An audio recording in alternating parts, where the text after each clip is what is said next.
ตอนนี้ก็อยู่กับรายการวอล์ก ไปใส่ไปกัน อยู่กับนก แล้วกับปุ้มเช่นเคยมื้อนี้พวกเขาสิไปใส่ ไปฟังนั้น ไปฟังนั่นฟังอย่างฟังนั่น ยัง เสียงแมนเสียงแมนเขาต้องเข้าวีอันหน่อยนึงแล้วก็ไปตลาด แมนไปตัดห้อยขวาแล้วก็มันจะ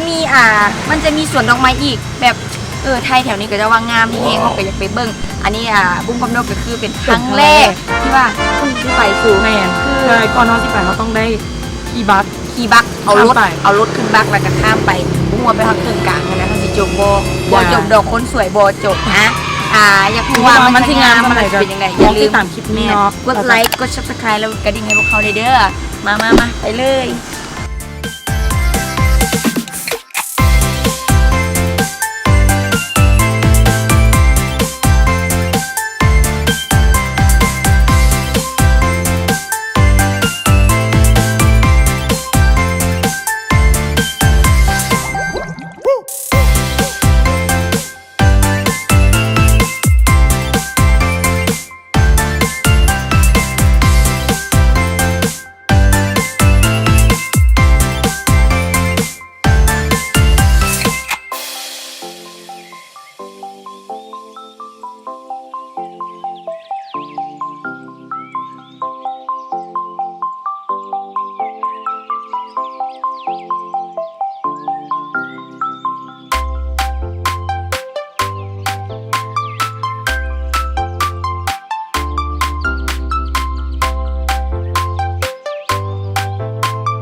ตอนนี้พวกเขาก็กำลังขี่ข้ามบักไป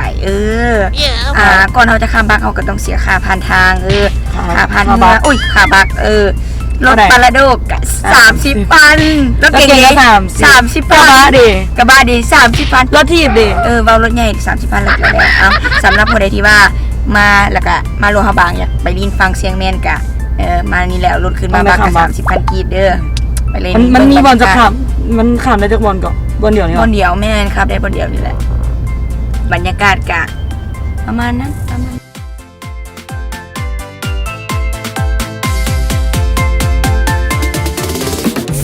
ว้าว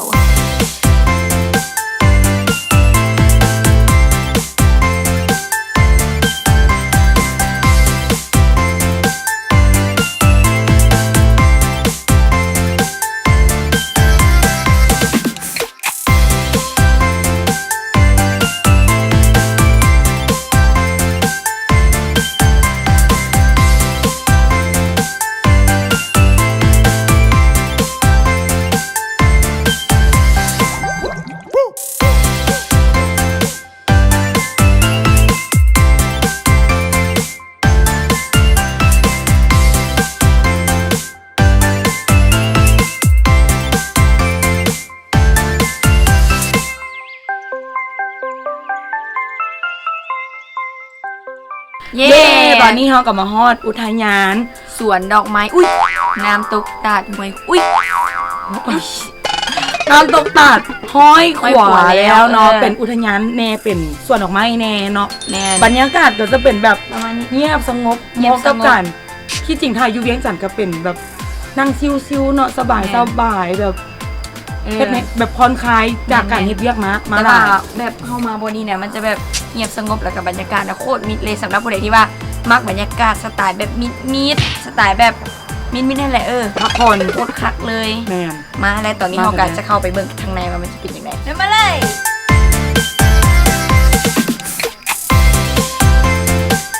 นี่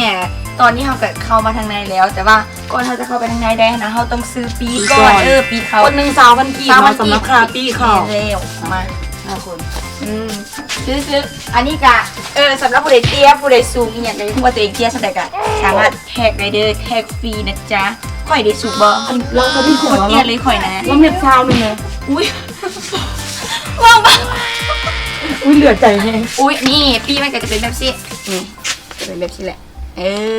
ไปสู่ได้ปีเร็วเข้าไปเลยนี่อันนี้มันก็จะเป็นหันเขา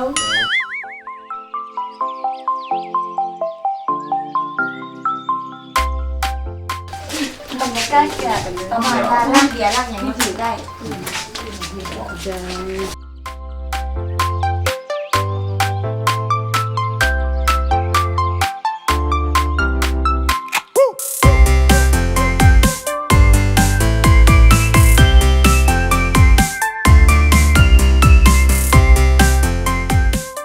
ตอนนี้เขากาจะมาแก่ผักเสมอยคีอูเลยนึงแกงข่อยเน เล่นเจ้าเลย แกงเลยโบแม่นแกงหัวข่อยได้แกงอุ้ยก้นข่อย แกงก็ไปเลยเอาแกงตัวเอง อุ้ย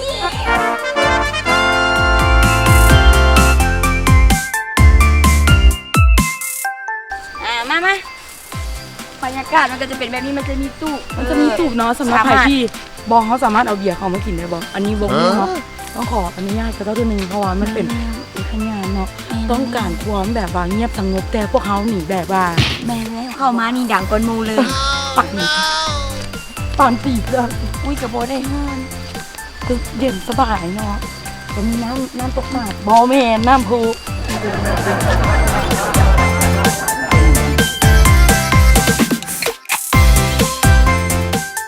ตอนนี้ก็มาทางเข่าแล้วเนาะ มันจะ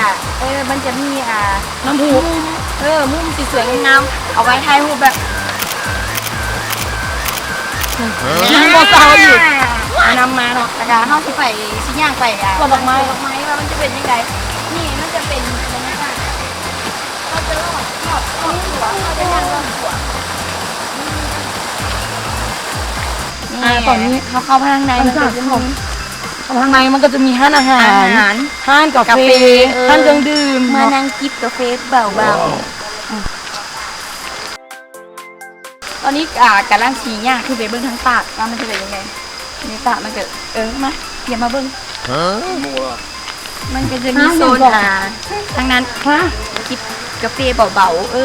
ๆอันนี้เป็นยิงน้องใครเอง เมเล่ก็กล้วยนี่นะมันโคตรเหงาเลย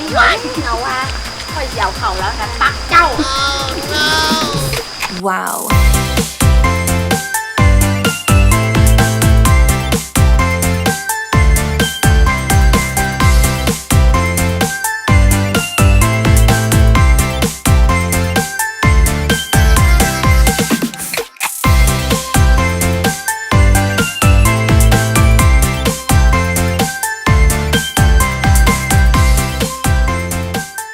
ตอนนี้เราหมอทางขึ้นน้ำตกแล้ว แม่น้ำตกห้อยผัวนี่แม่เดี๋ยวเขาที่นำทางขึ้นไปเลย บรรยากาศก็คนนี้เขา ไม่ ว่า เห็นเข้ามาแล้ว ขึ้นไปเขาก็ต้องแบบต้องปีนขึ้นกันไดหน่อยนึงขึ้นไปนึงมันก็จะมีเดี๋ยวร้องอันนึงคือข้างในเนี่ยมันก็จะมีเครื่องลิ่นเนาะหลายอย่างมีสลิงมีขวามีมันอยากไปให้ไต่ๆนะให้คู่นึงเท่าไหร่ก่อนเมื่อกี้นี่180,000 กีบแมนใครอยากมาลิ่นตรงกลาง180,000 กีบเนาะถ้าว่าได้ลิ่นหลายอย่างเลย ถ้าว่าบุอยากไล่ลิ่นนุ่งเสือกับอันนั้นใส่แล้วก็ถ่ายรูปได้เด้อคือมาเบิ่งว่ามันจะงามเท่าไหร่ที่อันนั้นว่าความสูงเนาะจะสูงกว่าตาดห่วงซีตาดห่วงซีจะ80 เมตรแต่ตาดอันห้อยขวนี่นะจะ100 เมตรอัน100 เมตรมัน80 เมตรเนี่ยสูงกว่าตาดมันจะสั้นๆเนาะ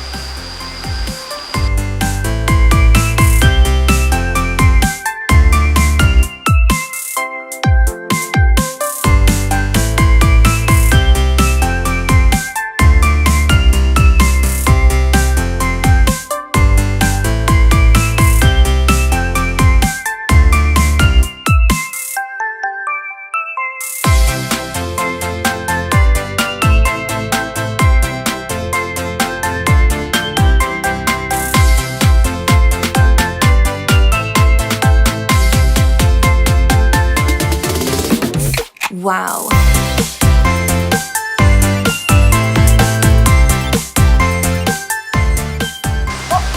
เย้นี่มาตอนนี้พวกเขากับมาหอดแล้วน้ำนะโคตรเย็นโคตรใส่เลยห้อยขวนะจ๊ะมาแล้วเอาก็สามารถให้เดี๋ยวนี้ใส่กันก็ได้เด้อมันก็จะเย็นแมนสำหรับคนเดินสิบอกว่าอยากร้อยอยู่แต่ว่าเครื่องบอมีนะจ๊ะเดี๋ยวขอลิงน้ำก่อนเนาะแล้วก็ที่พาไปบรรยากาศให้เบิ่งว่ามัน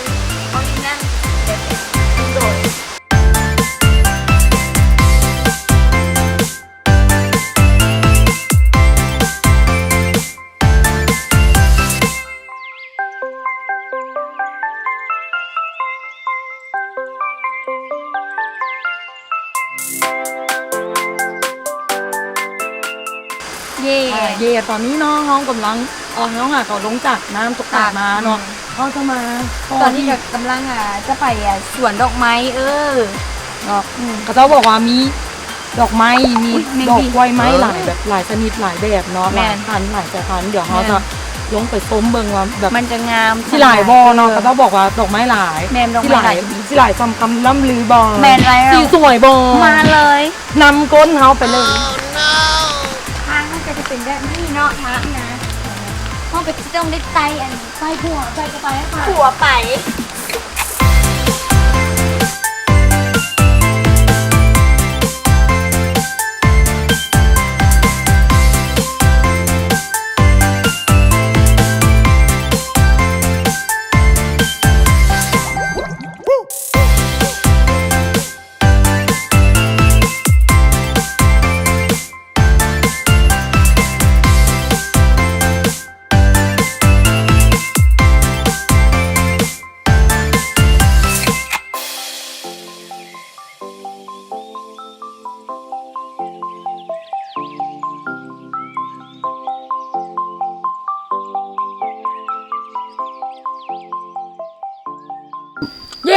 ตอนนี้เขาบอก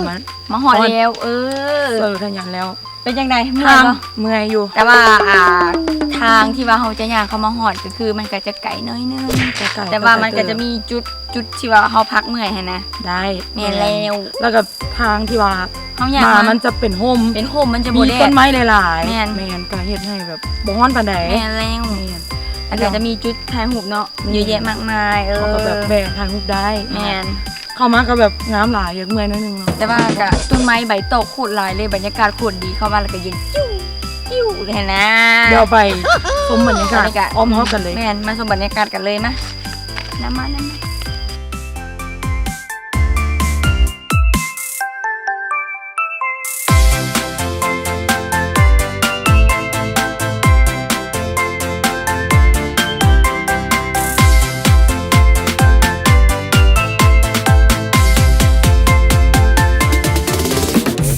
ว้าว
ตอนนี้ก็สิมาสรุปสำหรับทริปนี้เนาะเขาก็ไปเที่ยวมาแล้วไปชมอย่างมาเบิดแล้วกินข้าวอิ่มแล้วสรุปคือบรรยากาศก็โคตรดีเลยที่อันหนึ่งโคตินะแต่ว่ามันจะคอเลยหนึ่งอย่าลืมจับคอนโทรมาเด้อนี่สำหรับคนอยากมานะเขาสิมาก็ต้องมาช่วงแรงเนาะมันจะมีหลายมุมหลายอย่างมันจะมีบอลไทยหกแหละหลายแนวแม่แล้วก็จะมีกิจกรรมคือขี่สลอกสลิงแต่ว่าพวกเขาไม่ได้ขี่แม่กลัวความสูงแม่แล้วกลัวสำหรับคลิปนี้เนาะถ้าว่าใครอยากมาแม่นเขาตัดสินใจเล่นแบบว่าได้เนาะมีแต่ว่ามาเองแต่ว่ามวนบ่มวนมวนบรรยากาศดีแม่บรรยากาศโคตรดีอาหารจะแซ่บอาหารก็แม่มันจะมีอาหารดีเดียวเวลาเขาอยากเข้ามามีทั้งอยู่ข้างนอกแล้วก็อยู่ข้างในแม่แหละอาหารเกียงนอกโคตรแซ่บเลยราคาก็เป็นกันเองเนาะราคาก็เป็นกันเองบ่ได้แพงเวอร์วังอลังการจ้าพอกินได้ฮะนะแต่ว่าสำหรับมื้อนี้ก็จะจบคลิปเพียงเท่านี้ถ้าว่าอยากติดถ้าว่าอยากให้เขามีคลิปหน้าก็อย่าลืมติดตามกดไลค์กด Subscribe ให้พวกเขาเด้อให้ปุ่มละนกเด้อเพื่อเป็นกำลังใจให้มีคลิปต่อไปอีกเนาะมาสำหรับวันนี้ก็บายไปก่อนเด้อเพื่อน